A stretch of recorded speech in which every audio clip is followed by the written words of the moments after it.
με τον τίτλο «Ένος και ψόγος στην αρχαία λογοτεχνία». Είναι μεγάλη χαρά που είστε τόσοι πολλοί πάντα σε αυτές τις ομιλίες του φετινού σεμιναρίου, παρόλο που γίνονται με δύσκολες συνθήκες. Ελπίζουμε πολύ σύντομα να ξεπεράσουμε αυτό το σκόπελο και από του χρόνου να βρισκόμαστε ζωντανά και να τα λέμε πολύ πιο ανθρώπινα, πιο φυσιολογικά. Professor Tim Whitmarsh, welcome to Academy of Athens. Thank you very much for your kind participation in the seminar of the Research Center for Greek and Latin Literature.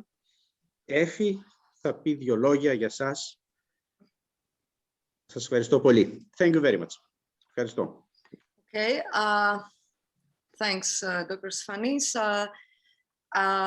As a scientific coordinator and organizer of this seminar, let me all welcome you once again here. It's a very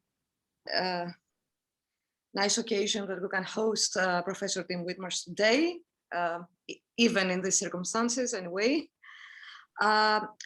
As we all know, I guess, judging from the participants, Tim Whitmarsh is the second Leventis Professor of Greek Culture at the University of Cambridge, and he also holds honorary positions at the Universities of Oxford, Pretoria, and Exeter, if I'm not omitting something.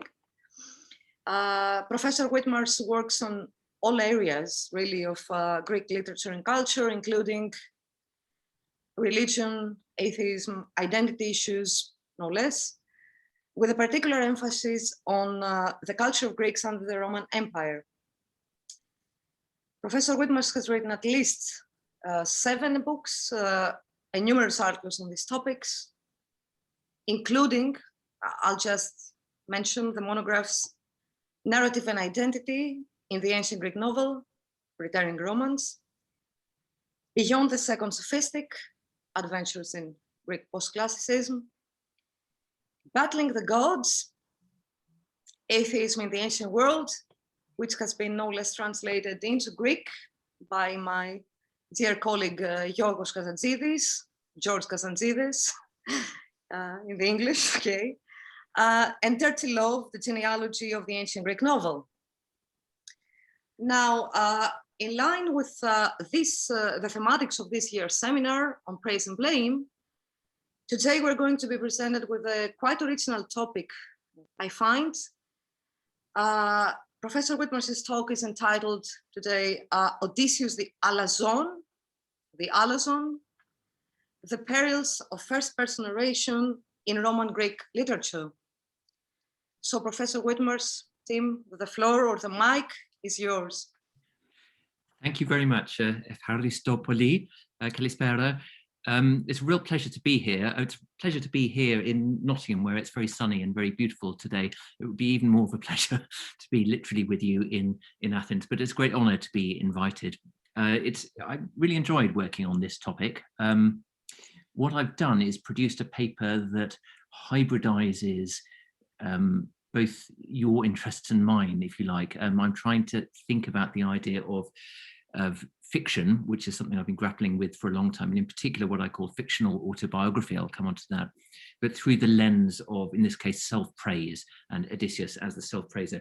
I'm not absolutely sure that I've nailed it yet. I think that this it's still, like a car forged of 2 separate halves that have been bolted together by an unscrupulous dealer, but you can be the judge of how successful it actually is. I'm going to share my screen with a very primitive handout thing, which I will take you through here. So I hope you can see that. If you can't, you might have to move your pane of faces somewhere else on the screen. Anyway, Odysseus the alazon. This paper is an attempt to unravel some of the complexities around ancient Greek ideas of what I call fictional autobiography, which is to say stories told in the first person that are not true.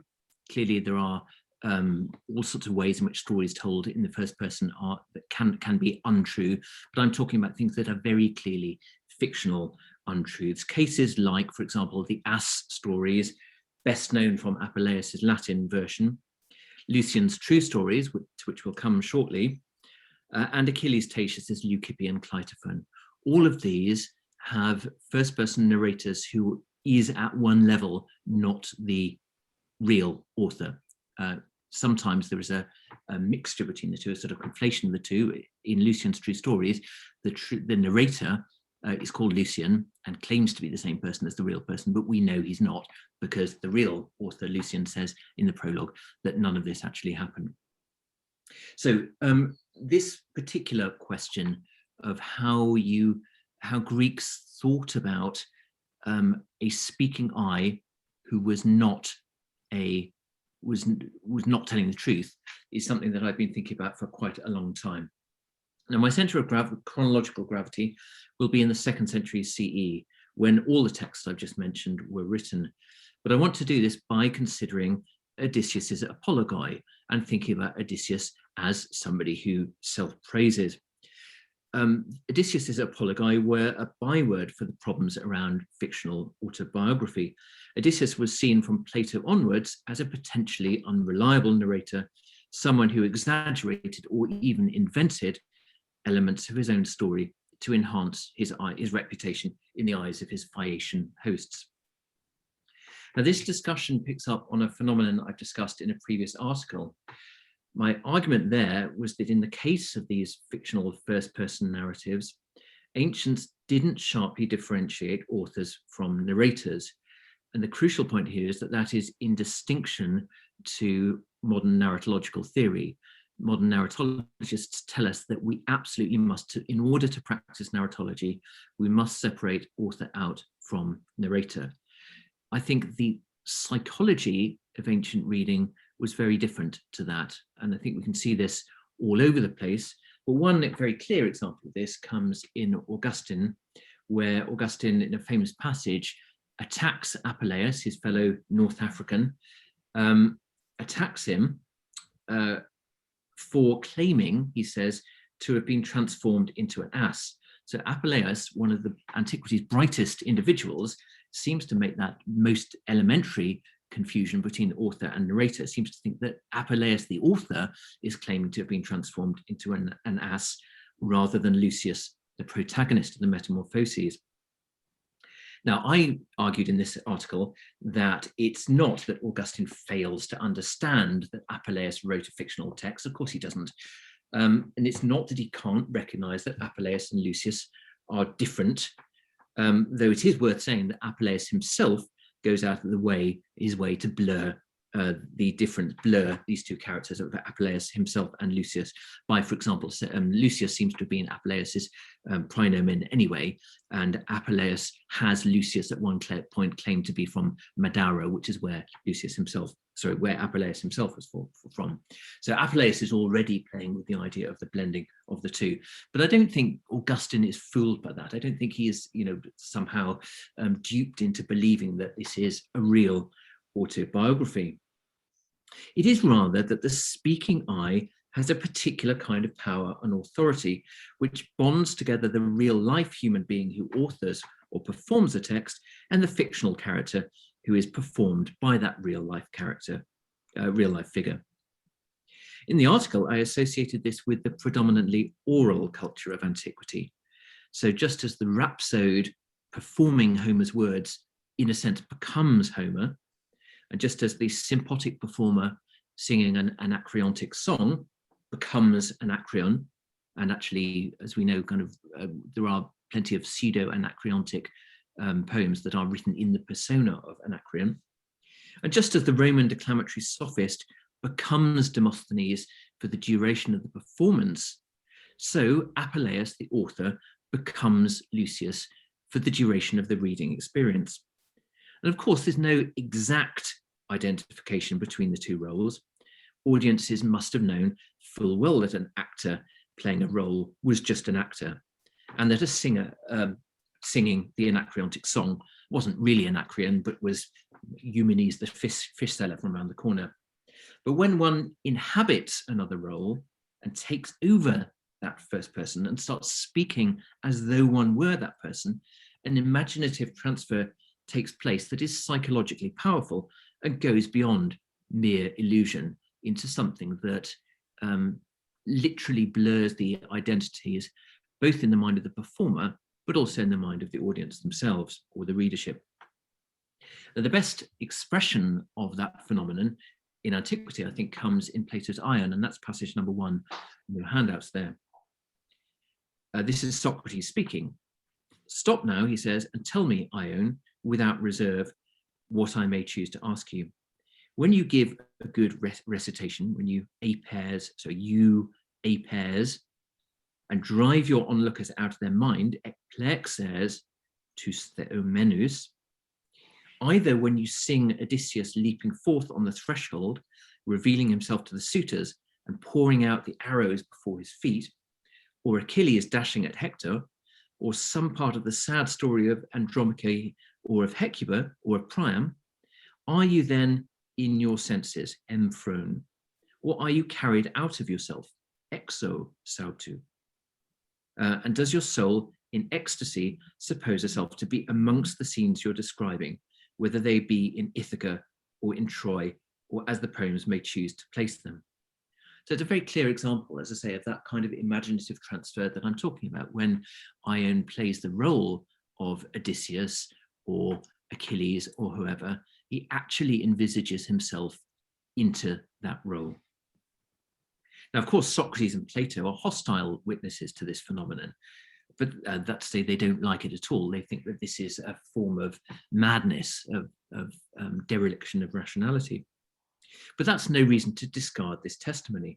It's striking that Socrates describes Ion as inhabiting roles that are either dynamic, full of movement, jumping, shooting, arrows, charging in warfare, or pathetic, full of sort of emotional movement, if you like, sad Trojan stories. This is significant, not just in that it confirms Alex Purvis's recent claims that Homeric poetry is all about the body and bodily habitus and movement, but also in that it suggests that rhapsodic performance is imagined as an ekphrastically vivid process, which transports performer and viewers alike into a vibrantly rich, multidimensional alternative reality.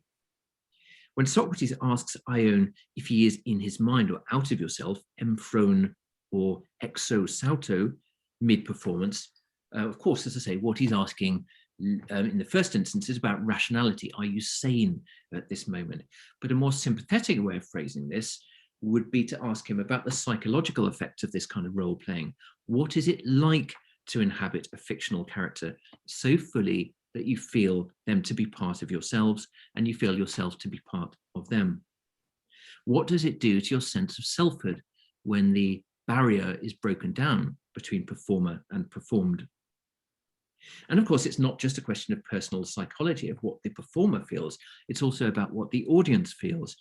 Once you've played a role memorably, people start treating you as if you were that character.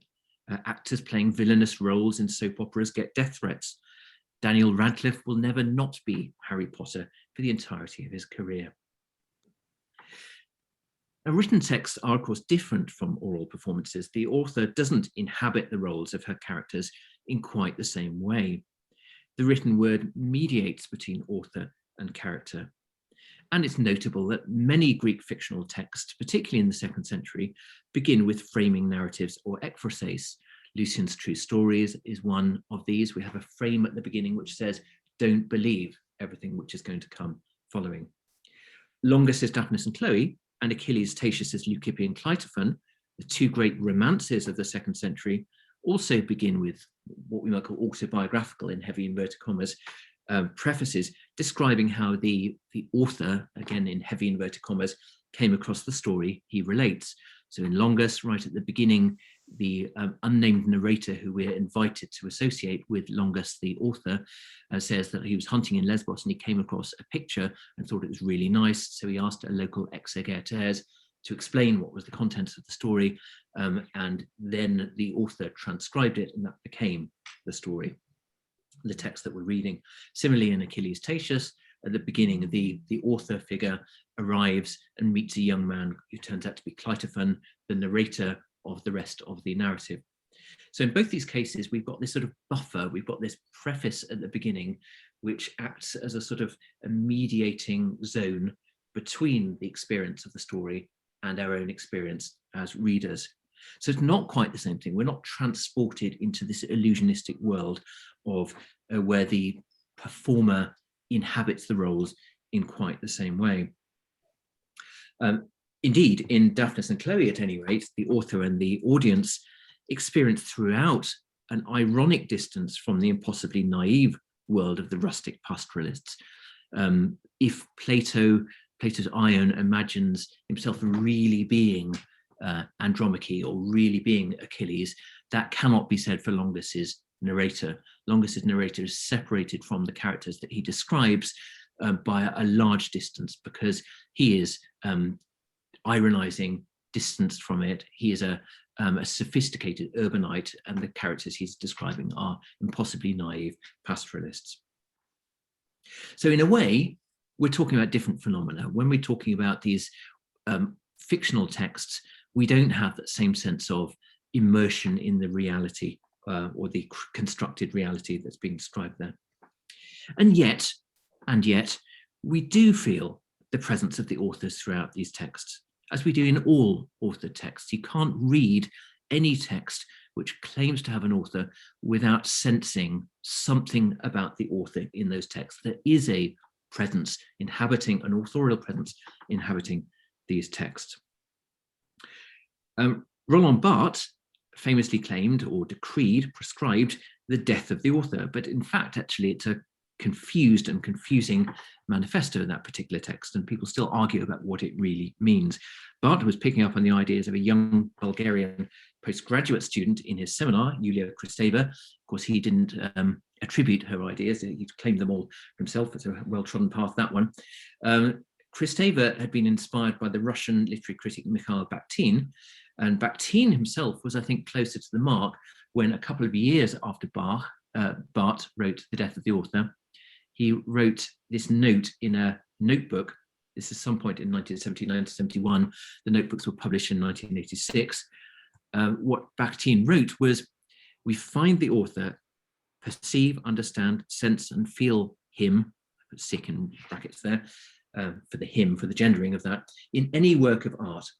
For example, in a painting, we always feel its author, artist, but we never see him," sick again, "in the way that we see the images he has depicted. We feel him in everything as a pure depicting origin, a depicting subject, but not as a depicted visible image." So it's a really interesting passage, this. There is an authorial presence in text. I think this is a generalizing truth, that when we're in a culture that is used to the idea of authorship, not every culture is like that, but when we read a text which is attributed to an author, we want to know what that author thinks, and we reconstruct that author's thoughts in our head. So it's a very psychologically perceptive passage, this. Without attaching meaning and intention to individuals and their utterances, there can be no human sociality in general. I can't buy a coffee if I don't trust the words coming out of the barista's mouth to make sense. And of course, they don't always make sense, but we have to assume that when they're saying that'll be €2 or whatever, that those words are meaningful, intended, designed, and communicative. And similarly, I can't read a book without hypothesizing an intelligence behind its design, no matter how wild, experimental, or postmodern that book is. It's a fact of human psychology that readers need their authors. But this generates a paradox, because, as Bakhtin says, authors rarely leave direct traces in their texts. For Bakhtin, in the passage I've quoted, the author is simultaneously present in and absent from the text. I'm quoting again, "We never see him in the way that we see the images he's depicted." We don't see the author speaking in his or her own voice. All we see are surrogates, proxies for the author.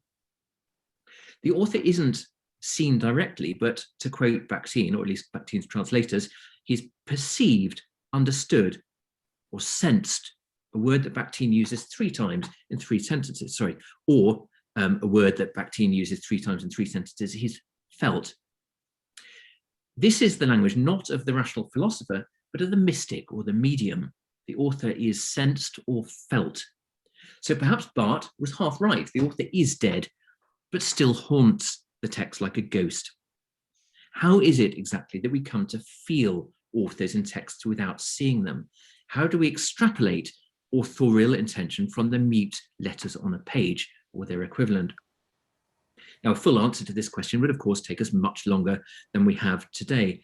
But I do want to return to fictional autobiography, these first-person narratives, and argue that these are texts that allow us to see the author quasi-materialized in the text. The first-person author is a form of, a version of, a representation of the author. It's not clearly not an autobiographical, photorealistic depiction of the author, but it's a way of allowing readers to grasp some sort of sense of what is going on here at the authorial level. Authors inhabit their first-person narrators more fully, more richly, more dynamically and ekphrastically than they do other kinds of characters. That's to say, it may be true, as Jonas Gretlein has recently argued, that the model of authorial impersonation I've sketched out can be extended to all sorts of other characters within Greek texts, that all characters are, in a sense, embodiments of the author. But I think the more we generalize, the more precision we lose. I would counter that some characters are more authorial than others, and it's the first-person narrator who is the most authorial of all. And so to Odysseus. The Odysseus of the Odyssey is clearly such an authorial figure, embodying aspects both of Homer the poet and of the rhapsodic performer, if we can distinguish the two. And I do think, incidentally, that the Odyssey presumes rhapsodic performance. Now, we don't have time to consider the Odyssey in itself. I want to focus more on its reception, on how it was read in the 2nd century CE as a prototype for the kind of fictional autobiography I've been discussing. But to preempt the broad outlines of my argument, 2nd century Greeks, I argue, see Odysseus both as an intratextual version of Homer himself and as an alazon, this problematic moral category that says that what Odysseus is doing here in telling this story that havers between fiction and truth, between self-promotion and description, is morally problematic. It's something that we really need to grapple with. Alazon is usually translated boaster, but for my purposes, it comes close to meaning something like author of a fictional autobiography, someone who tells stories about themselves that are untrue. Now, at the start of Lucian's True Stories, written mid to late 2nd century CE, the narrator famously proclaims that the story he's about to tell is a fictional one, containing pseusmata poikila, all sorts of lies. He then proceeds to defend this conduct by offering a series of precedents from classical literature, or at least classical and Hellenistic literature. First, he mentions the authors Ctesias and Iambulus, and then he mentions Homer's Odysseus. This is passage number 3 on the handout.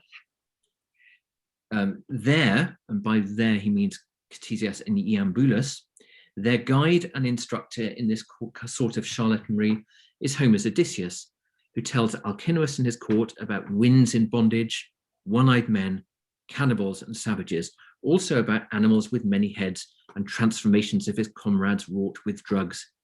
This stuff, and much more like it, is what our friend humbugged the illiterate Phaeacians with. Well, says Lucian, on reading all these authors, I did not find much fault with them for their lying, as I saw that this was already a common practice even amongst men who profess philosophy. I did wonder, though, that they thought they could write their untruths and not get caught at it. Now, this was the passage I was thinking of when I gave the title to this paper, Odysseus the Alazon. Odysseus, in fact, here is not associated directly, explicitly with alazoneia, with boastfulness, but with bomologia, buffoonery. But there's no doubt that Lucian is associating Odysseus not just with mendacity, but also with self-praise. Immediately after this passage, Lucian says that he himself turned to lying, firstly because nothing interesting had happened to him, but secondly because, and I'm quoting here, thanks to my vanity, my kenodoxia, I was eager to hand something down to prosperity. Now, liars in this scheme lie not for material advantage, but for kenodoxia, an empty desire for glory. And this surely retrospectively explains Odysseus's fraudulent performance of nonsense of Boumolochia before the Phaeacians. As Lucian presents it, at any rate, the story Odysseus told was not to gain any advantage from his audience, but just to impress them, just out of vainglory, out of a desire to create some sort of impression on them about his own excellence. Now, as Lawrence Kim has noted, it's prima facie striking that Lucian chooses the apologoi rather than the Cretan lies. The Cretan lies are obviously false. The apologoi are in that sort of grey area between the truth and fiction. But I think that Lucian's point is the very gratuitousness of the Phaeacian tall tales. The Cretan lies are told for tactical local reasons to maintain Odysseus's various disguises, sometimes admittedly rather unnecessarily. But the apologoi are delivered, so Lucian would have us believe, simply out of kenodoxia. They're an arbitrary performance of lying to impress other people, a yearning for reputation in the eyes of others. Indeed, we might imagine that Lucian read this characterization of Odysseus out of the Homeric hero's own celebrated declaration to the Phaeacians in announcing his identity. This is, of course, right at the beginning of the apologoi, near the start of Book 9 of the Odyssey. I am Odysseus, son of Laertes. I'm known to all people for my tricks, and my fame goes up to heaven. Or alternatively, you could take party with Doloisin. So, Polyaenus, who is a writer on military stratagems under Lucius Verus and Marcus Aurelius, and so an exact contemporary of Lucian's, takes these lines to be precisely a display of alazoneia. That's passage 5 on your handout there. As to Odysseus, we know that he boasted of his stratagems and devices. And then he quotes these lines, Eim Odysseus Laertiades, and so forth. Polyaenus raises two questions. What is the dolos that he's referring to here, which has now become a singular dolos? And where does the alazoneia manifest itself? We can give a preliminary answer to both questions by looking at a scholion on the Odyssey, on Odyssey 9:20, where we find the claim that his fame goes up to heaven, offered as an instance of exaggerated self-praise. I cite Dindorf's edition of the Scholia on the Odyssey. We don't have Pontani's edition for Book 9 yet. The dolos, the scholiast says, is counted as a good thing. Now he speaks of it in encomiastic terms, epi encomiou. For the idea that his kleos had already reached, so it should say reached, the gods, is an exaggeration of his reputation. Hyperbolaire, Doc says. He says this by way of self-recommendation, sustasis, so that he will be held in honor by the Phaeacians, for it has already been attested by the Cytherode. The scholiast also shifts the dolos into the singular, thinks that we're talking about one particular dolos here, and associates it narrowly with the Trojan episode of the horse recounted in the previous book, where it's also identified as Odysseus's dolos. Polyaenus, as I say, also uses dolos in the singular, and for the writer of a manual of military stratagems, there was of course only ever one dolos that he was going to be interested in anyway. Polyaenus takes Odysseus in these lines to be boasting about his own facility with precisely the same kind of military stratagem that Polyaenus will catalogue in his own text. But doloi is plural in the Odyssey text, and of course there are many other famous examples of Odyssean trickery, from attempting to get out of joining the expedition to Troy to the Doloneia in Book 10. Odysseus is addressed as Polyaene Dolon, famous for your doloi, already in the Iliad. And of course the apologoi themselves will contain many examples of trickery and deceit, including most prominently and programmatically the escape from the Cyclops' cave, which has of course been read as a kind of parodic inversion of the capture of Troy. Odysseus and his men in disguise break out of the cave rather than into Troy, and they do it using a ram, which might be seen as a kind of battering ram, a sort of inverse battering ram, rather than a horse. So the alazonea, in claiming for doloi, claiming fame for doloi, is prospective as well as retrospective. It doesn't just say that Odysseus is already famous for his doloi, he's also claiming the fame that he will get for the doloi in the apologoi itself. Now, I think I've actually sort of forgotten to tell you why this might be, why the Scholiast tells us about the alazonea here, but it's quite obvious, really. I think it's that Odysseus, sorry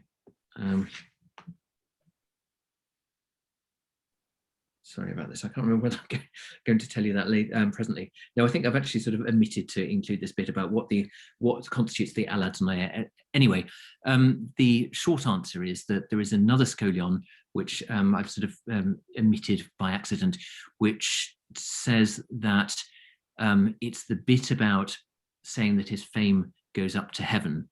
Oh no, sorry, it is actually, it's on the passage 6. What am I talking about? So it is on passage 6. So the second sentence there, where he says that the idea that his kleos had already reached the gods is an exaggeration of his reputation, a hyperbolaire doxers. So I think that's the bit that Polyaenos is also picking up on as alazonea. That's the bit that he sees as a sort of potentially morally suspect form of self-advertisement. It's one thing to say, I'm the guy with the dolos. It's quite another thing to say, my fame goes up to the heavens. That's a sort of theomachic, excessive claim, which might count as alazonea. But anyway, back to the doloi. So what we've seen so far is that dolos could be taken narrowly as the dolos of that allowed for the capture of Troy, but it could also be seen as prospectively looking forward to the doloi of the apologoi themselves. And of course, this is all well known. But there's another step that we can take, and it's not a great step, which is to take the doloi of which Odysseus boasts in a more extended sense, so as to include the act of narrating the apologoi themselves. These tales were, of course, often suspected of having been fictional inventions of Odysseus himself. So the doloi could actually be the act of deceiving the Phaeacians. Already in Plato, the phrase apologos delivered to Alcinous was proverbial for fiction. It's in the Republic. And we all know of Eratosthenes' mockeries of the untruths concerning the apologoi. So dolos is both medium and message. Odysseus deceitfully praises his own skill with doloi, whilst also simultaneously perpetrating a dolos upon his audience, humbugging the illiterate Phaeacians, as Lucian would put it.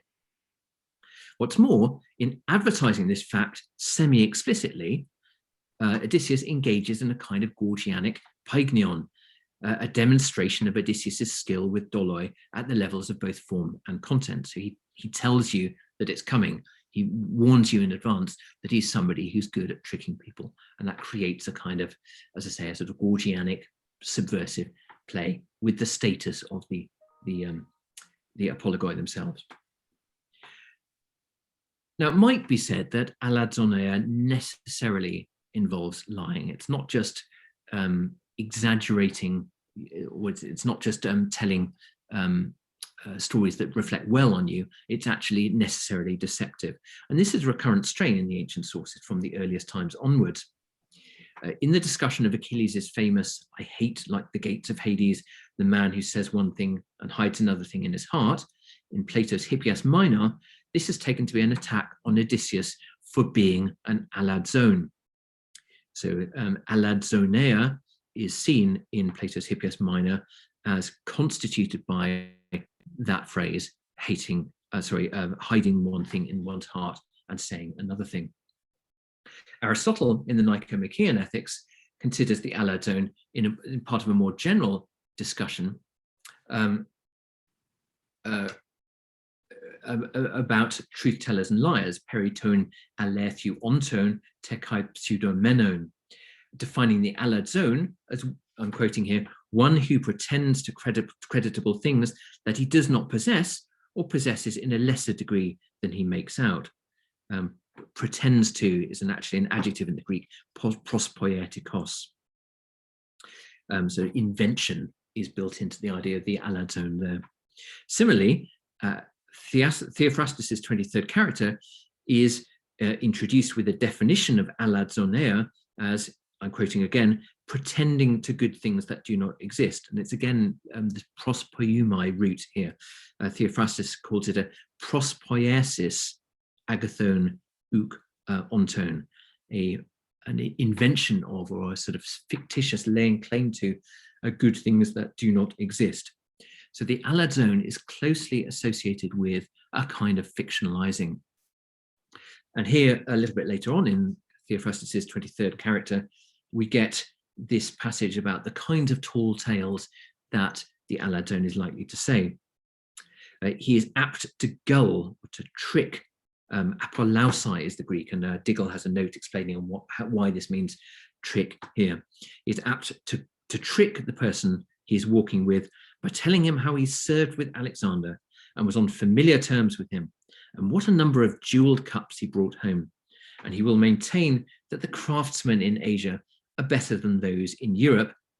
All this, though he's never been anywhere outside of the city.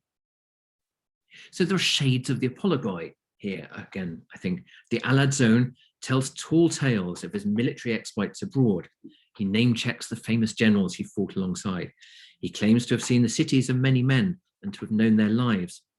And it just happens to redound to its own glory. Now, in his treatise on periautologia, the art of speaking about yourself, Elias Aristides, it's actually called on a remark in passing, on a paraphthegma.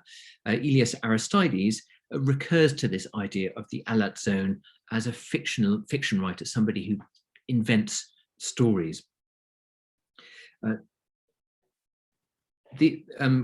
Aristides' text is one of two second-century texts that deal with the topic of self-praise, the other being Plutarch's on how to praise yourself in passing. Aristides, unlike Plutarch, thinks that praising yourself is actually not inherently bad. What he does, though, is to distinguish praising oneself when you are telling the truth, honest self-praise, from fictional self-praise. And he thinks it's this fictional form that is the problematic form. Aristides is defending himself against the charge of vainglorious self-promotion. How could anyone ever think Elias Aristides was full of vainglorious self-promotion? But Aristides, who is, by the way, a man beset by few doubts about his own self-worth and his right to talk about his self-worth, Aristides distinguishes sharply between honest, truthful, the honest truth about oneself, even if that happens to reflect very well on oneself, and alazonea. So here's passage 8 on your handouts. All men, he says, dear to the gods and excelling their fellows, are not ashamed to speak the truth, taler there. But they believe that vagabonds, tus alertas, tell many lies out of poverty, and because of their need, have made up this name which you shun, braggart or ton alazona. The truth speaker proceeds in exactly the opposite direction, away from the braggart. So, as I say, for Aristides, the problem is not self-praise, the problem is lying self-praise, which is alazonea. As commentators on this passage note, Aristides subverts the familiar Odyssean etymology, connecting wandering, alertheia, with truth, alertheia, and with sophistic ingenuity, links alertheia alertheia, wandering, instead to boastfulness, to alazonea. So there's a pseudo etymology going on here. Now, this connection between alazonea and vagrancy and wandering around might in fact be historically accurate if Douglas McDowell is right in his hypothesis that, and I'm quoting now, alazon was originally a term for an itinerant tradesman who travelled from place to place, hawking his wares, and cried up their merits in exaggerated terms. But for Aristides, I think that, that historical question is not in the picture here. He's not actually trying to give us an exercise in historical linguistics here. What he's really talking about in the background is the figure of Odysseus himself, the archetypal vagabond liar. And it's interesting that Aristides adopts the perspective of the Homeric suitors at this point and assumes an intrinsic connection between the socially dispossessed and the morally dysfunctional. If you are a wanderer, if you're a homeless person, you simply cannot tell the truth. So this etymological link that he sees between alazoner and wandering is also a form of extreme social snobbery. But alazoner need not involve anything quite so crude as fictitious invention. Elsewhere in the same treatise, Aristides cites Odysseus' line from the beginning of the Apologoi, I am Odysseus, son of Laertes, I'm known to everyone, and so forth, with approval as legitimate self-praise, alongside a number of other Homeric passages. All Odysseus was doing here, Aristides claims, was letting his audience know that they were dealing with not one of hoi polloi, that's exactly the phrase that he uses, the many, but one of the heroes of the Trojan War. So Aristides, once again, true to form, thinks it's perfectly fine for Odysseus to go on for books and books and books about his exploits, given that he legitimately is a Trojan War hero. Now, Aristides at this point doesn't talk about the contents of the Apologoi, the bags of wind and the one-eyed giants, but his point is, as ever, a self-serving one, is rather that someone who's achieved great things has the right to talk about them. What Aristides might have said if we'd asked him about bags of winds and one-eyed giants and whether those were truthful things, he might have said that this isn't outright fiction, plasma, but we're in the grayer, more ambiguous area of auxesis, rhetorical amplification. We recall that Aristotle distinguishes two types of alazon, the one who pretends to creditable things that he doesn't possess, and the one who pretends to creditable things that he possesses in a lesser degree than he makes out. Theophrastus 23.2 speaks of the alazon as engaging in plethridzane, which Diggle understands to mean extending this to the length of a plethron, i.e. Exaggerating. So the alazon, we might say, exploits that grey area between outright fiction and embellishment of one's own life story, which of course is hard to avoid in any autobiographical narrative. But I'm pushing here generally towards the idea of alazoner as a kind of fictional autobiography with all of the ambiguities that that involves. How do we really know when someone tells a story about their own life, whether this is truthful? What is truth when it comes to stories about one's own life? Now, for sure, not every alazon is a great literary artist. We've all known alazoners whose self-praising autobiographies are crushingly tedious. Theophrastus's 23rd character does sound a particularly dull character. But we've also known people who can weave magic out of the mundanities of their lives. Odysseus the alazon is more than a barroom bore. He embodies the inventive powers of a great novelist. And I think that's precisely why there's so much sort of metafictional energy around Odysseus himself.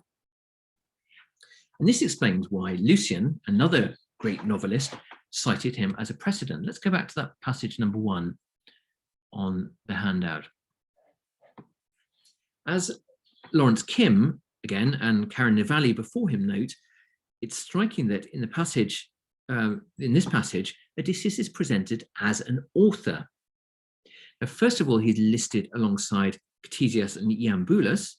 Indeed, he's identified as their archegos, a word that Lucian elsewhere only uses for the head of philosophical schools. Then in the last sentence cited here, he's classed amongst those who write untruths, uk alether sum graphantes. This is, at first sight, a puzzle because Odysseus clearly isn't an author. In fact, the only written text attributed to him, I think, in the whole of antiquity is the love letter to Calypso that in Lucian's own true stories, this very text, Lucian, the narrator, smuggles out of the underworld to give to her.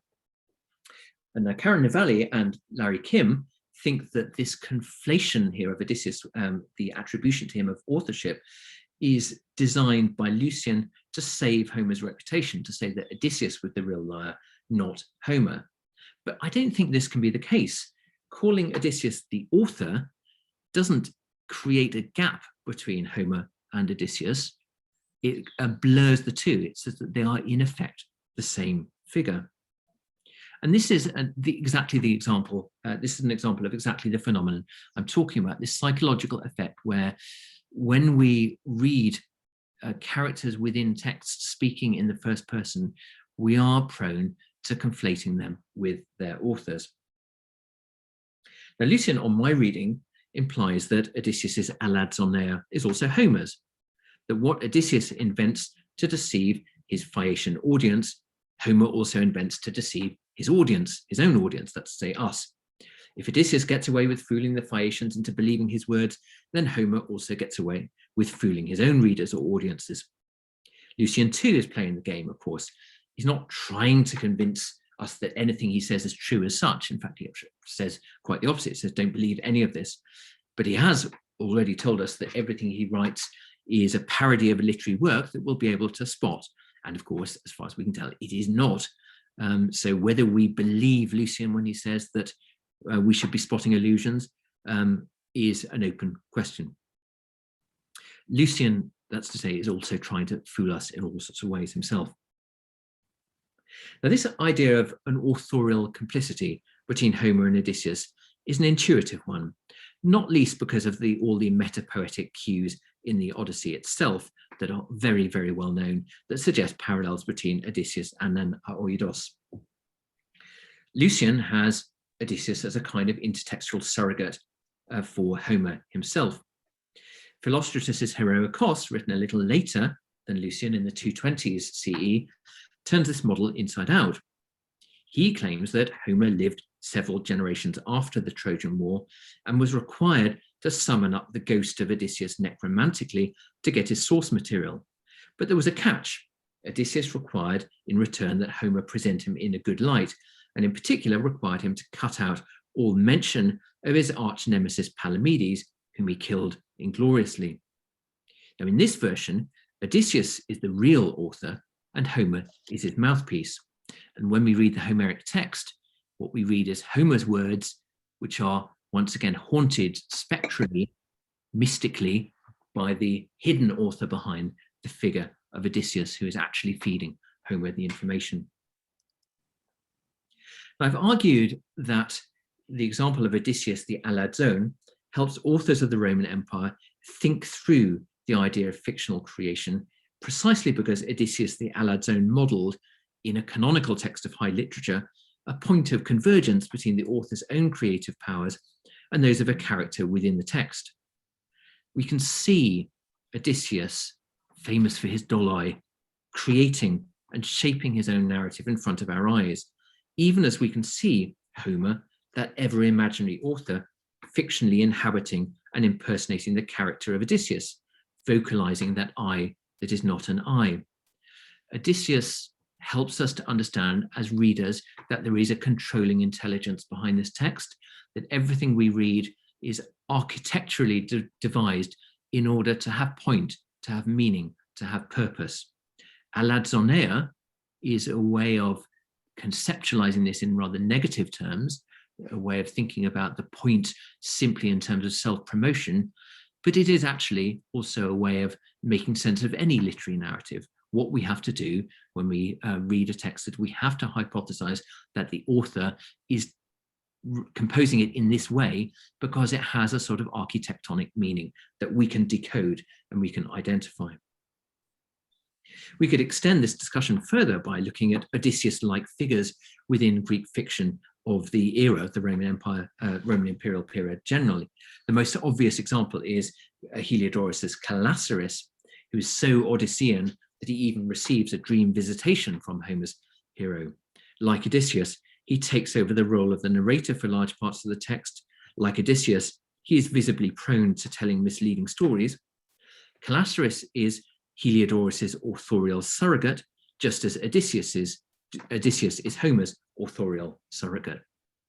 And in fact, it's interesting that right at the end of Heliodorus's text, Heliodorus announces himself. He says, "I'm Heliodorus," and he describes himself as a priest of a sun cult in Emesa in Syria, and Calassaris, his Odysseus-like figure within the text, is also a priest.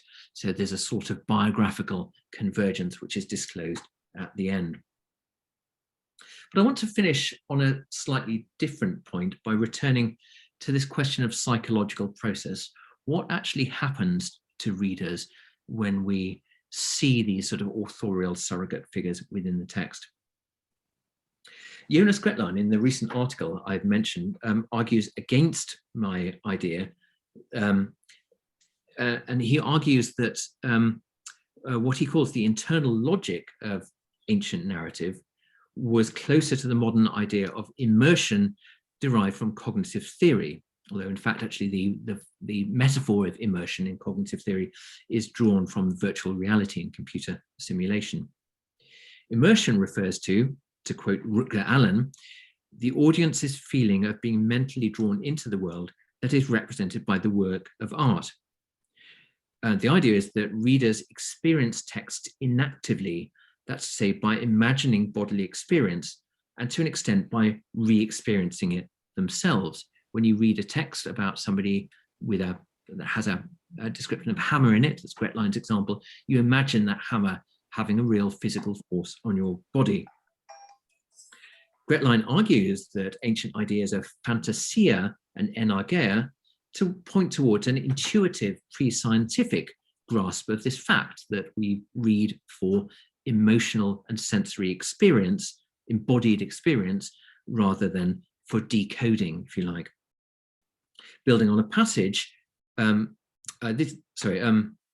this is a complex and wide-ranging discussion, but it bears upon our present topic because Gretlein specifically confronts our problem of how readers communicate with authors in text. Building on a passage in On the Sublime, where Pseudo-Longinus describes Euripides as an author imagining the events in his mind's eye, Gretlein argues that in the ancient conception, as he sees it, and I'm quoting Gretlein now, the imagination of the writer parallels the imagination of the reader, and only the author's immersion can bring about the immersion of the recipient. In other words, what Gretlein calls the logic of ancient narrative anticipates a direct communion at the level of experience between author and reader. So it's a much less ghostly presence of the author in the text and much more like a sort of, a seance where, or perhaps something more than that, a sort of out-of-body experience where the reader actually enters the mind of the author. I'm not convinced, I have to say, firstly, because On the Sublime is an exceptional text that describes extreme forms of subjectivity that are, on its author's own admission, unrepresentative of the run of ancient forms of literature. It's only the real kind of superstellar people that, according to Pseudo-Longinus, can really achieve this literary power that takes you out of yourself and gives you this sort of ecstatic experience. Now, it's clear that some forms of literature aspire to the kind of immersive connection between author and reader that Gretlein describes. In fact, the passage from Plato's Ion that we saw earlier is one such instance. Remember that Ion envisages himself really performing, really inhabiting the bodies of figures like Achilles and Andromache. And he also expects to transmit that experience to the readers as well. But the image of the author that we find in most texts is much more elusive, ironic, and complex than this.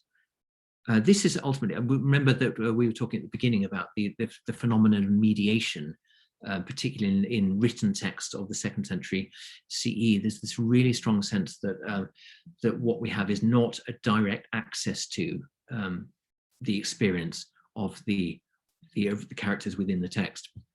There's always a sense that there's a buffer between, whether it's an ironic buffer or a sort of a transmission, a buffer of transmission, that somebody told a story to someone else who's telling it to you now. There's never a quite, there's always a sense that something is standing between you and the experience of the characters in the text and mediating that. This is why ultimately I focus on the figure of Odysseus the alazon. Alazonaire is, of course, a morally problematic category. Odysseus the alazon cannot simply transport us into the world of his experiences, because we know that he's trying to pull the wool over our eyes at some level. We're always alerted to the fact that he's famous for his doloi, and that these stories may not have happened exactly as in the way that they are told. Alcinous may well say during the famous intermezzo, down at the bottom here, "You've spoken in words expertly, epistamenos, like a bard."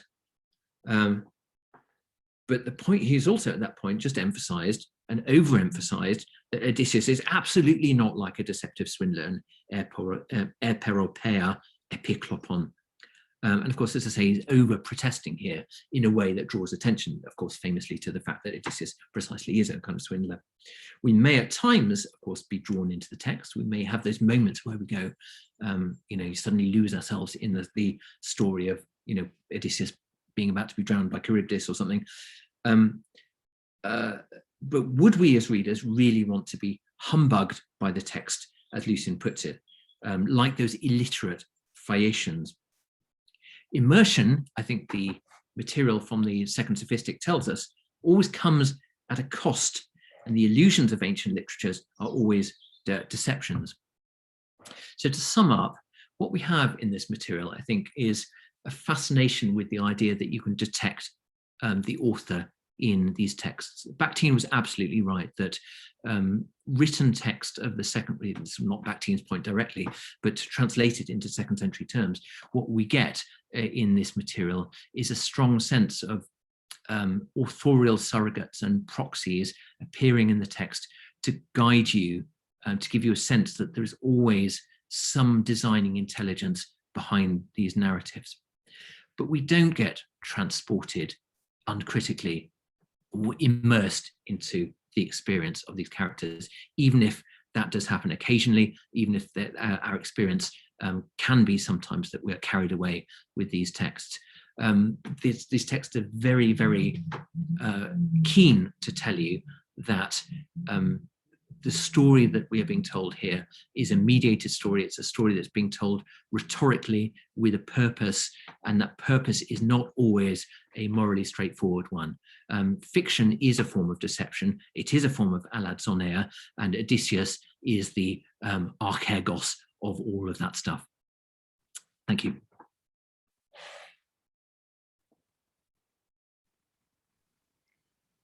Thank you very much, Tim. If you can hear me.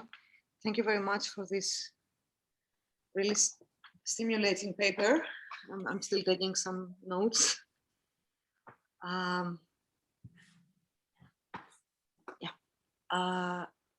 So now we can open up the discussion. Who wants to go first? Yeah, sure. Professor Sakopoulou. Hello. Hello. Thank you very much for your talk. I am more of a Platonist, so I was really thrilled that you started with Ion. And I think that you could connect this reference to what Plato says in the Meno, where he claims that poets were not knowledgeable about the things they talk about, but that their knowledge comes from some kind of exterior source they are not aware of. And especially in reference to this ecstasies in this text, I think that one should combine it with the Meno. But what I believe would be even better would be to connect it with, of course, with the criticism in the Republic. But why? Because in the Republic, he takes upon Xenophon's criticism against, sorry?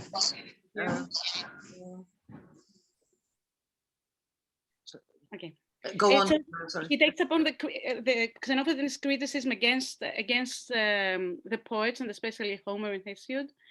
And there is a detail which I consider to be important for your talk. And in Diogenes Laertius, there is an expression according to which Xenophanes was composing his own, was reciting the verses he was composing himself, rhapsodei ta eautou. And I believe that this is in strong opposition to what Ion is doing, that he is not the rhapsode of his own verses, but he's rather somebody who recites other people's verses. And that's why he does not really know what he's doing. He does not really know the object of what he recites, but he just gets into the mood somehow. And this is, and I believe that this is the reason why Plato came up with the theory of imitation, just by looking at those people, at those sophists who were performing things that they did not really know. They could speak of things that they were not knowledgeable about. And that's how he came up with the idea of imitation, and the idea that what they know is somehow very far from the truth, further away than he actually uses this example in the Republic when he says that the one who can make a bed is a better knower of somebody like Homer, who describes it as if he knew it. So, well, yeah, I can conclude my my intervention. I think that this would belong to your talk. I don't know if they use the term alazon.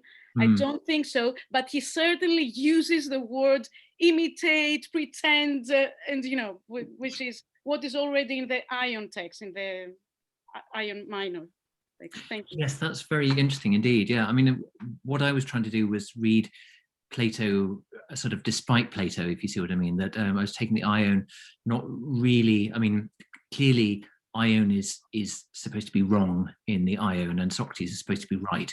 But what I was trying to do was trying to take that passage and use it as evidence for, a more sympathetic view of what Ion's trying to achieve, or a more accurate description, if you like, of that sort of psychological effect of when you're performing someone else's words and you're inhabiting someone else's role, transporting yourself into that other identity and the dislocating effect of that. But what you say is very interesting, and particularly the point about Xenophanes performing, sort of rhapsodizing his own words, because that, Xenophanes, of course, is the original critic of Homer and Hesiod, and he thinks that Homer and Hesiod represent forms of deception, gods deceiving each other or whatever. So if Xenophanes himself is already trying to be a more sort of accurate figure by closing the gap between performer and the author of the words, then that would be very philosophically interesting, I think. Yeah. No, I'll have to think about that. Thank you very much. And also, excuse me, in the Protagoras, Plato describes the Homer and Hesiod as crypto-sophists, which is exactly what you're claiming. Interesting. Yeah. Thank you. Yeah. Dr. Gramps, please. Hi there. So I'm very interested in this, and I'm very much sympathetic to the general line of argument. The idea of sort of closing the gap, or seeing ways in which the gap between the author and the character can be closed. I'm interested in this more in the realm of first-person poetry and the possibilities of reading first-person poetry as autobiography, which of course in the last few decades has been it's something you're not supposed to do, right? But maybe there are different ways. There are ways we can look at ways that might work, in which that might work. So I really appreciate your approach for in that respect. So I'd just like to ask some questions about that.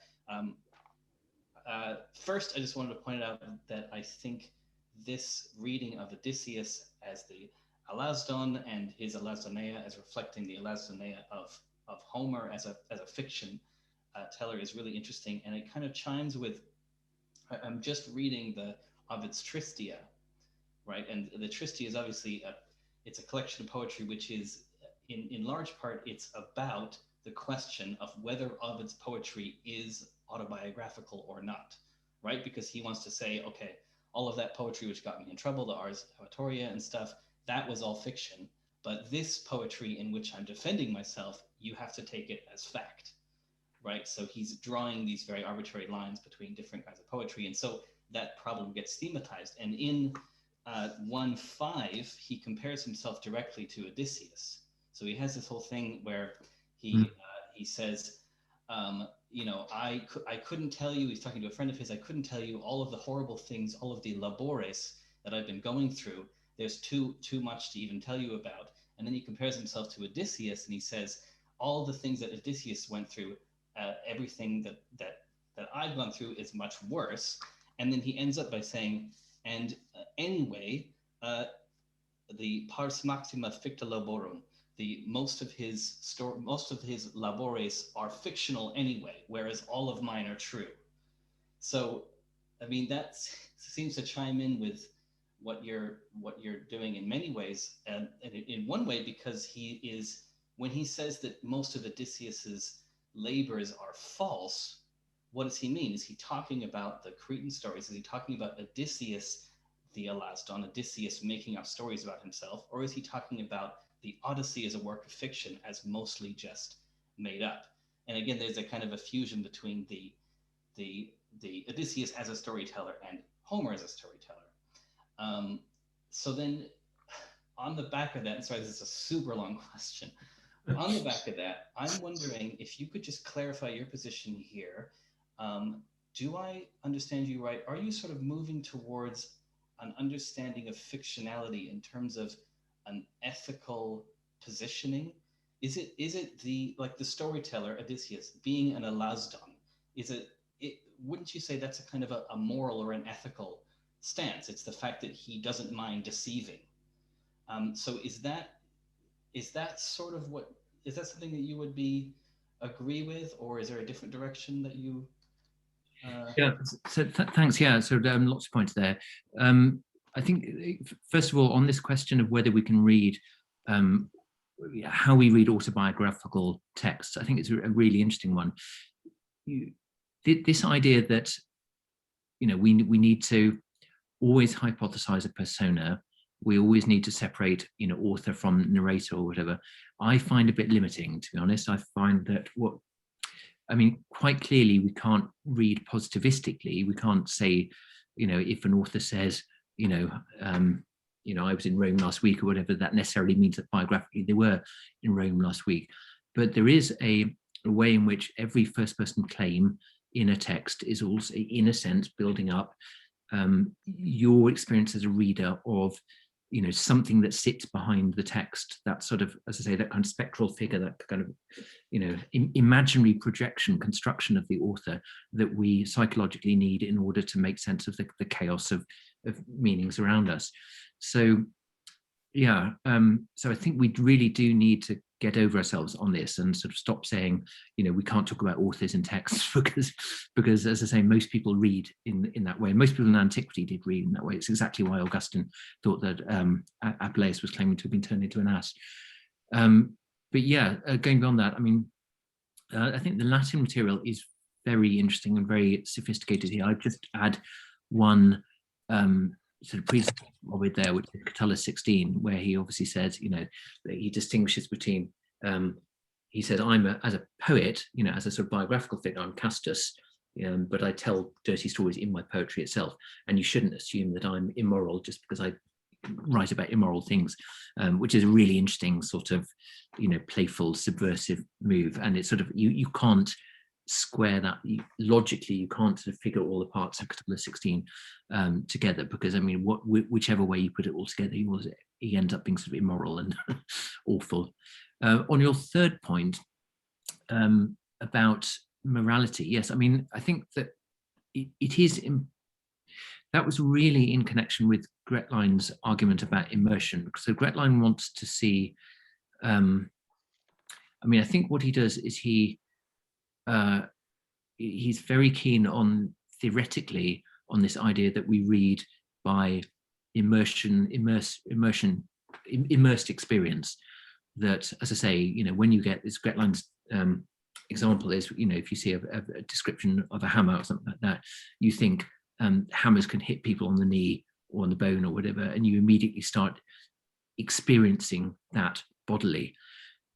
He also wants to say that that is the sort of the baseline experience, or the baseline sort of position envisaged in ancient literary criticism itself, that people think about it in terms of the transport of experience. And I don't think that quite works, I mean, for a number of reasons. And one of them is that I don't think that, you know, this,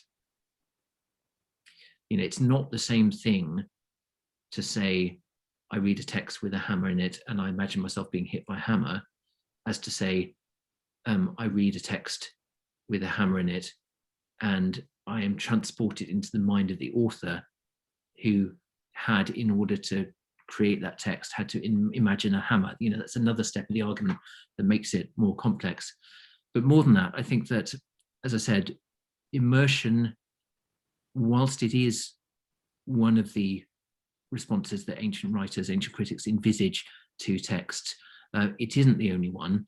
And by and large, I think ancient critics think that if you are immersed in a text, you are being duped by someone, you're being fooled by someone. And that's where the morality comes into it. That's where, you know, Odysseus, the alazon, as I say, it's an interesting way of thinking about psychologically how we reconstruct the motives of a narrator, to think of them as an alazon, as somebody who is trying to deceive us for some sort of reason, trying to tell a story about which isn't true, but trying to angle it in a certain kind of way so as to reflect a certain kind of agenda. But it is also, you know, a diagnosis of immorality. It's a way of saying this person shouldn't be doing that. And once you got that framework in your head, once you're thinking this person is trying to cheat me, then I don't think you can straightforwardly slip into immersion into the text, or at least not all the way through. Right, thank you.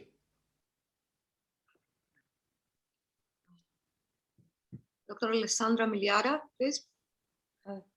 Yes, thank you. Thank you, Professor. I'm really interested in this topic because I'm working on fiction across Homer and Lucian. So I totally love this. And right now I'm working on the Homeric hymn to Hermes, also connected with the development of fiction. And I was thinking that Hermes too is a character who is speaking in the first person about himself. And he's doing that in different ways, because he's doing that while he's singing his first hymn. He's praising himself, describing his own birth. So he's like singing about his own story. And then he talks about himself also later to Apollo and Zeus. In this case, of course, lying. So we have like a different kind of speech, always about himself.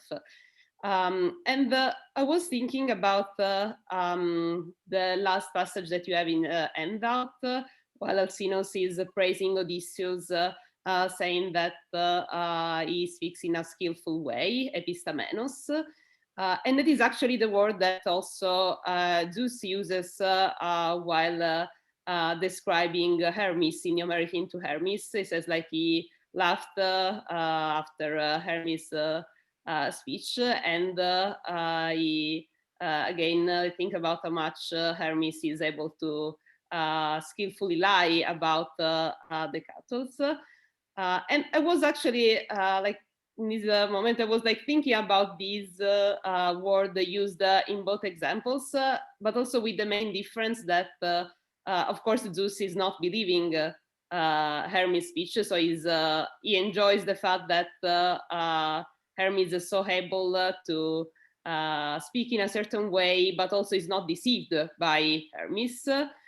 Well, Alcinous is using this word in the context of like praising how much Odysseus is not like all the other speakers who lies and who deceits the listeners. So I was wondering what you think about these in particular. Thank you. Oh, thank you very much. Yes, I mean, the Homeric hymn to Hermes is fantastic, as you say, and of course, he invents the lyre as well, which is another sort of meta moment in that text. It's interesting that Homeric hymns in general are not really exploited in later fictional sources. I mean, maybe you'll tell me I'm wrong about this, but my sense is that, I mean, Odysseus in the Odyssey is the figure that they go back to time and time again to help them work through these questions of fiction and reality and self-representation and deception and all of that. But I mean, the Homeric hymn to Hermes is potentially a super rich text for thinking about these questions of fiction, but I just don't see that they use it. Is that, are you going to tell me now that Lucian is full of references to the Homeric hymns? No, I was thinking about the Homeric hymn to Hermes in itself, like not in connection with Lucian. But yes, as far as I know, it is not used at all in this conversation about fiction and fictionality also later. And it is why like I'm focusing on this, because I think that there is a lot there also in this reaction to the speech of both speeches of Hermes to Zeus and Apollo, and this reaction of them laughing, which by the way is also the reaction that Hermes and Apollos have after hearing the sounds of the lyre. So there is like, I think, a connection between the invention of lyre and poetry and also the lying speeches of Hermes. Or at least that's what I'm like focusing right now. And I don't know, I think in some way significant also the use of these words that apparently from the Odyssey seems to be used like to praise the poet and the bard, but in the Homeric hymn is used like to praise someone who's just lying about his own mischieving. So. Yes, no, that's really interesting. I mean, I can't really improve on that, but yes, you're absolutely right that it's an incredibly rich text, the Homeric hymn to Hermes, and those connections that you're tracing are very interesting indeed. Thank you so much. Professor Bowie? Thank you very much. I want to bring in drama, and I was rather surprised that you didn't at any point mention tragedy or comedy or satyr play for that matter. And it is true that in the ancient world, the sort of thing that you've been exploring so richly and provocatively is focused on narrating texts rather than dramatic texts. But of course, Plato, in your passage, must always be looking over his shoulder, not just at rhapsodes, but what's going on in the theatre. And the dramatic poets themselves were thinking about it. That comes across very clearly in the Acharnians, where Jacobus dresses up as Euripides, and we're asked to think about the whole issue, what it is to have somebody out there pretending to be somebody else. So I'd be interested to know whether you set it aside because it would just open up a can of very smelly worms, or whether you thought that there was really a radical distinction between the narrative genre and the dramatic genre, that mean you can keep it on one side of the wall and not look at it too much. Thank you. Thank you, Ewan. Yeah, I mean, a bit of both really is the answer. On the one hand, I think there are real points of connection of the kind that you've just mentioned between, the issues around rhapsodic performance and acting in the theatre. And the passage from Acharnians was, I mean, the minute you started talking, that was the one that popped into my mind as well. It's around 420 or so, isn't it, where Dicaeopolis says he's going to act the figure of Telephus. He's been advised by Euripides to act the figure of Telephus, another beggar figure. He says something like, I must be who I am, but seem not to be who I am, or something like that. So there's a very strong sense of the sort of the overlaying of different identities, and there's a sort of hierarchy of identities there, where there's the being and the seeing, and the being seems to be I, Diciopolis, am who I am, but I must seem to be Telephus. But you can't really tell. I mean, it might be the other way around. It might be that he really is Telephus at that point, and he was, but he doesn't seem to be Telephus because he's not fully Telephus, because he's an actor. So it's a very complex, very interesting passage, and I think it does play to exactly that same sense of sort of, the audiences being asked to differentiate between, or at least to hold the illusion in suspension, as Gorgias famously advised. The person in the theatre who is deceived is wiser than the one who is undeceived.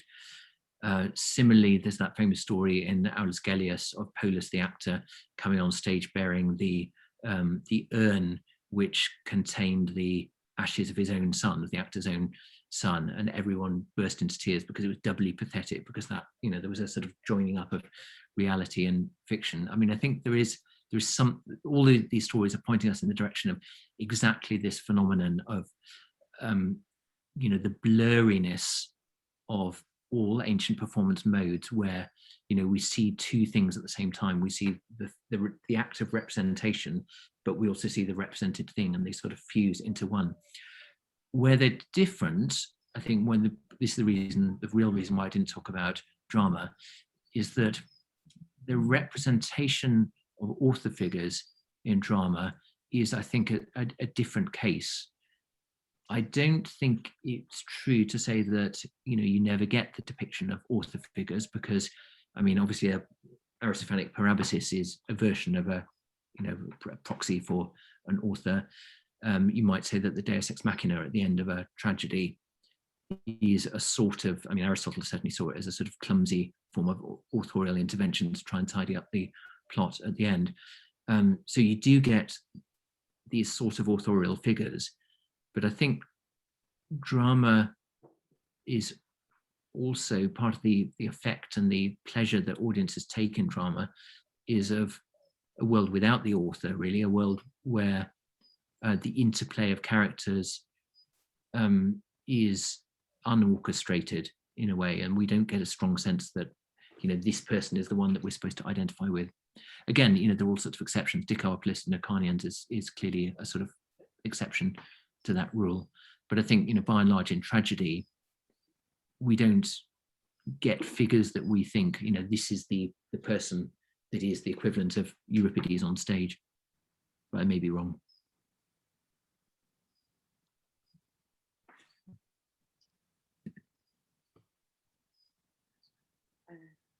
Any other questions? Sorry, I'm just looking for little hands and things like that through the list.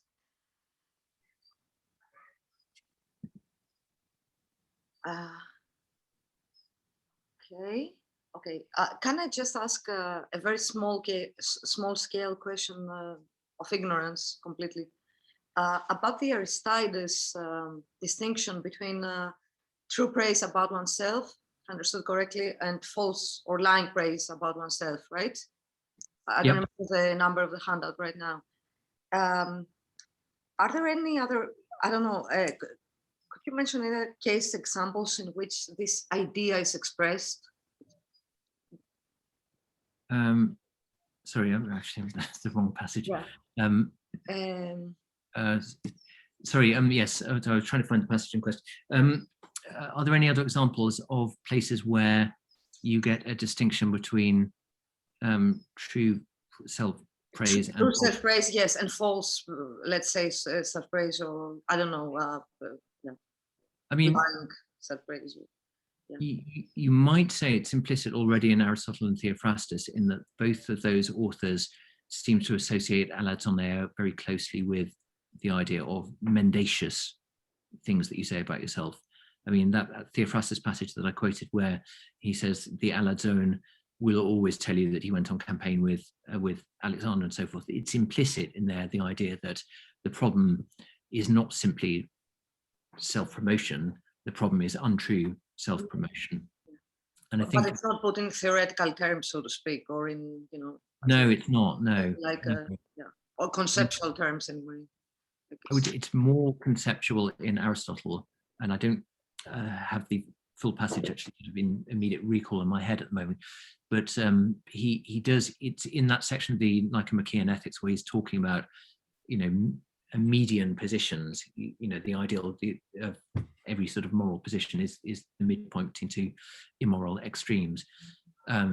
So he is talking at that point about truth and falsehood, and alazon is a form of extreme sort of self-promotion, which he opposes to aironeia, irony, which is sort of extreme self-deprecation. And the ideal is to find some sort of place in between the two. But both of them, but that is connected to the question of truth and falsehood, because aironeia is sloping into deception because you're deceiving people that you're worse than you actually are. And alazoneia is a form of deception because you're deceiving people that you're better than you actually are. Thank you very much for this. Yeah.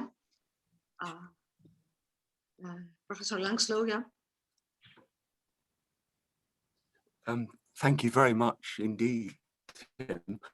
On that last point is the conversation with Eumaeus, where Eumaeus he implicitly dismisses what the stranger is telling him as lies, and compares his story to the stories told by an itinerant Aetolian. Am I audible? Yeah, yes, you are. A bit broken. Can you hear me? Yeah. Okay. But the beauty there is that Eumaeus is wrong, and it seems to me there are a number of comparisons and contrasts drawn between Odysseus and storytellers there. And I mean, indeed, at the start of book 9, Odysseus begins, before the passage that you quote, by drawing a contrast between himself and Demodocus, in very much in Demodocus's favor. You know,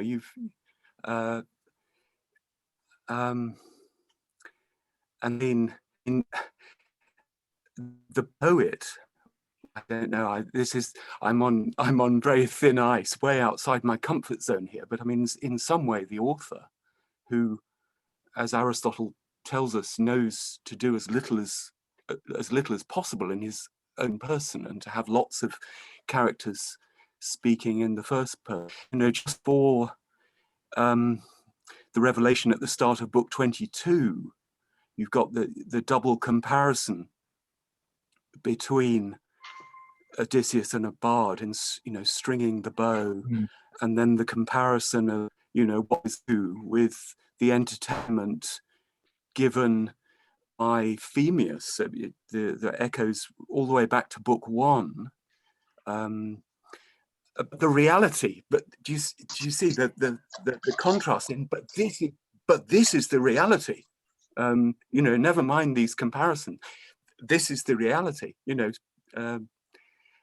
I'm not being terribly here, but it seems to me that throughout the poem there are these comparisons and contrasts between Odysseus and storytellers, which, and on one level, Odysseus is, you know, there are a number of alazdones in the story, in the account of him, but he turns out to be the real one. Yes. Or anyway. No, that's a really interesting point. I mean, you say about Eumaeus that he's actually telling the truth, but of course, in a sense, he's not telling the truth, because he's not saying I'm Odysseus. You know, he's disguising himself as an alazon. which is a form of alazon itself. I mean, if he is not, if he's not Odysseus at that point, if he's the beggar, then he is an alazon. I mean, and it is a false story. I mean, he it's not true that he, went on campaign with Odysseus and they swapped cloaks or anything like that. I mean, this is all, so the whole thing is, as I think what you're saying is that that he's sort of weaving in and out of identities of truth-telling and alazon, and that it's not a sort of stable thing where Odysseus in the poem itself is the only alazon. We are constantly being asked to compare and contrast him with other figures in the surrounding narrative who have more or less claims on truthfulness, and I think that's absolutely right. I was sort of trying to avoid doing getting into what the Odyssey itself actually does and sort of focus more on the reception of it in the 2nd century. But you're right, it's a kind of endlessly rich poem that is always asking us to get into these questions of where the moral center it all is. And that's before we start thinking about Penelope herself, who is another sort of extraordinarily, as we all know, sort of extraordinarily sort of elusive figure. And, she is a former author of all of this. That sort of weaving trick is, about the most sort of, meta-authorial thing that we get in the whole of the Odyssey. So, yeah, I think that, one way of responding to your question would be to say that if we're going to the Odyssey itself, yes, Odysseus, in all sorts of ways, presents himself as a very obvious authorial surrogate figure, but the more fine-grained, rich readings of the text would necessarily demand that we fracture and complicate that picture and start seeing author figures everywhere, really. Thank you. Professor Synodinou.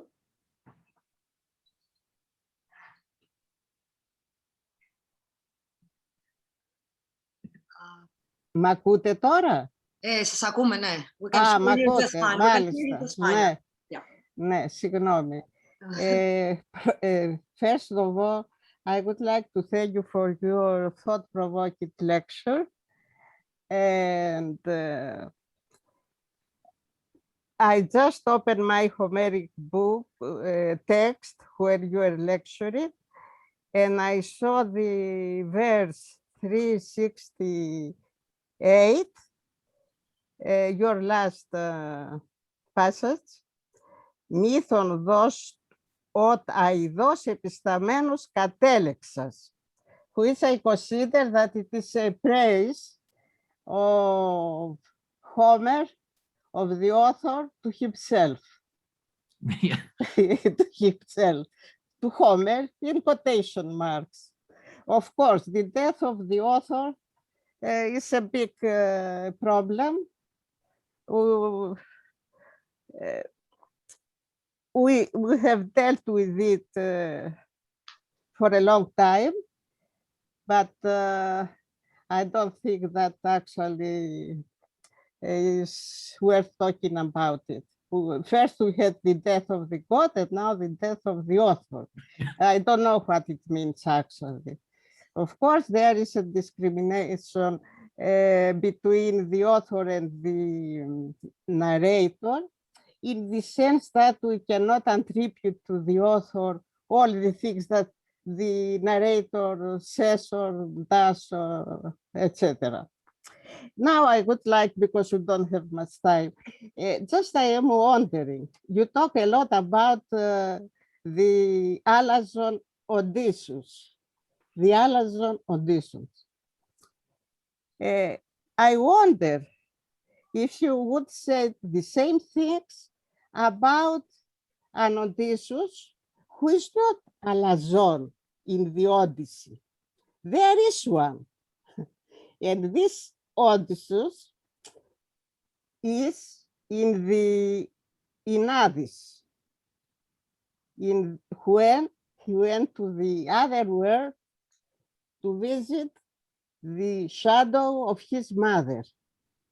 Odysseus, in this meeting with his mother, shows, I would say, his authentic self. he's not alazon at all. When his mother asks him how you are and so on, he says that I suffered since the time I left Ithaca and follow Agamemnon to Troy, and I went there to kill Trojan people. And then his mother told him, oh, Camore, oh, my poor child. He's not anymore the Diogenes, Laertiades, or Odysseus. And then again, he learned all the toils that his family was suffering in Ithaca.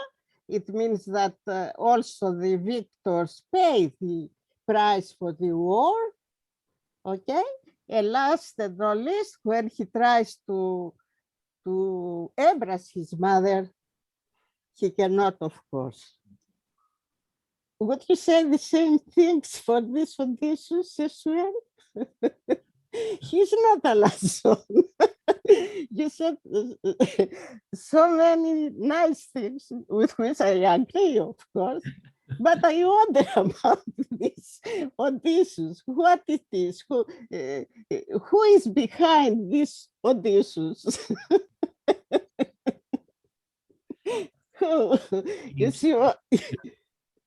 What? Yes, so that's and clearly it is it's a disarming moment, isn't it? Because Odysseus, by and large, throughout the apology, represents himself as somebody who is in control of himself. Temporarily, he loses control sometimes, but he always gets that control back. But with his mother, he's not in that situation. I mean, he's in a emotionally, but also sort of hierarchically problematic sort of place where, you know, he has to essentially confront somebody who brought him up. I don't think I wouldn't say it's a case of alazoneia when he tells that particular story. Interestingly, perhaps, you know, more interesting for the kind of story that I was telling is that I don't think the ancient sources really focus on the catabasis when they talk about, you know, when Odysseus makes things up and lies and things. I mean, there may be a bit, but by and large, I don't remember anyone ever pointing to the encounter with Anticlea as an example of a fictional thing that Odysseus said that he made up in order to impress the Phaeacians, because it doesn't really fit that model, as you rightly say. It seems to come from a different narrative. I was surprised when I came first time across this Odysseus. Odysseus, who was not Odysseus, you know? Yes. And I think it's an interesting matter from the meteorological point of view. I don't know. I mean, who is behind this Odysseus? And nobody mentions actually this Odysseus. This new. He's a new Odysseus there, but he is nude, let's say, and he criticizes also the war. Yeah, you know, the war, and he realizes that even the victors have to pay for the war, the price for the war. You know. Yes, I mean the catabasis is sort of feels different to the rest of the apology, doesn't it? I mean, it feels like a journey into Odysseus' own past in all of its dimensions, including his old comrades at Troy, but also into the mythological past of Greece, but also, you know, his family history as well. So it did.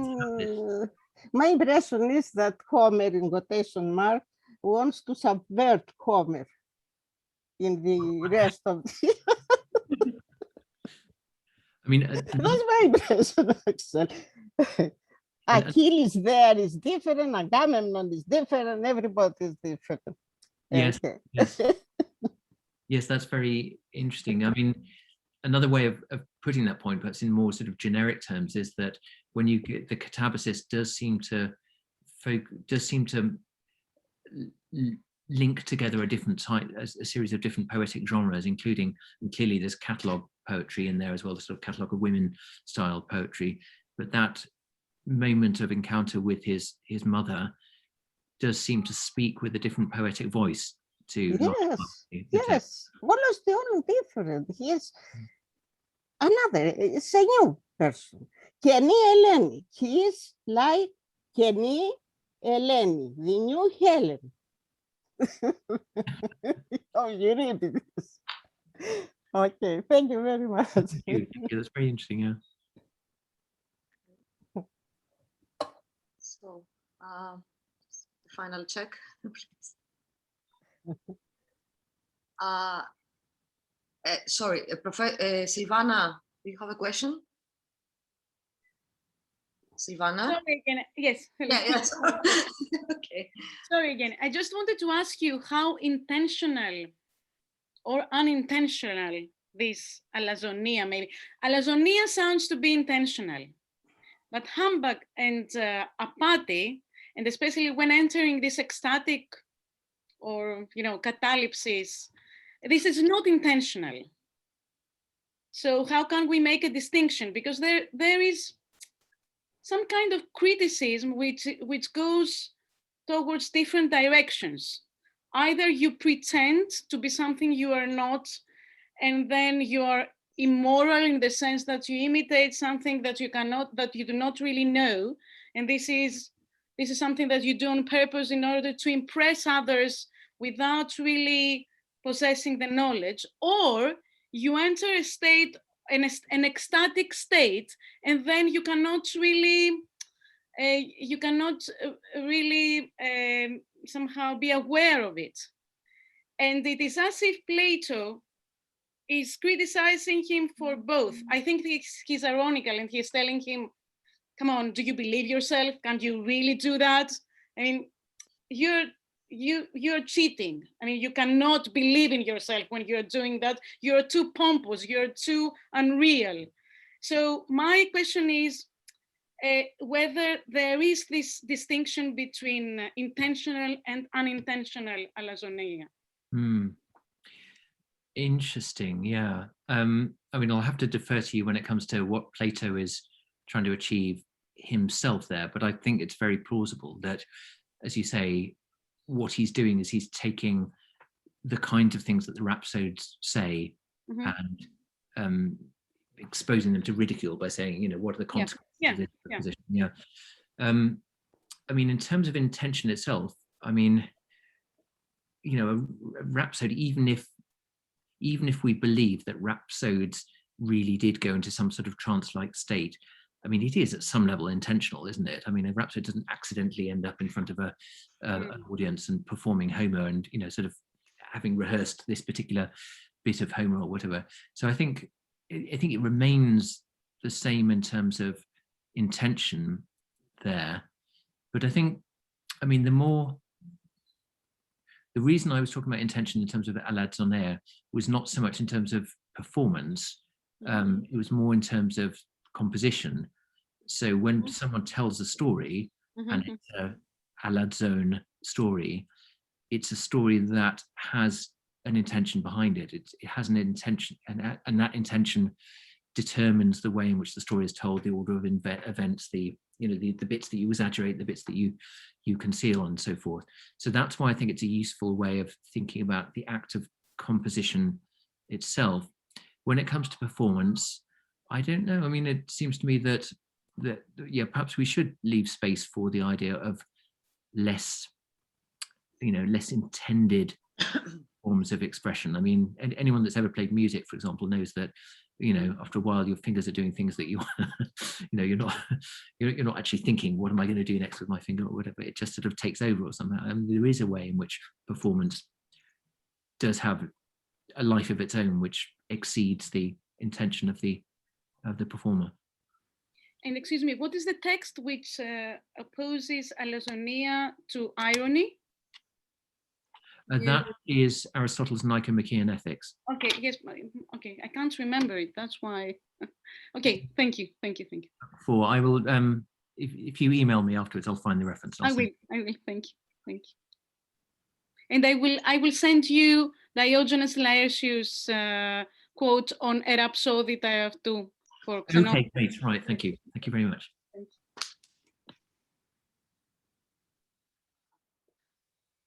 Okay. Sorry. So, yeah, if there are no other questions or comments. I just had one. Oh yeah, sure. Very Yeah. quick. Yes. Just also to ask if you could help me with a reference. Could you tell me what the Jonas Grethlein article that you were discussing? Yeah. It's in the latest classical philology.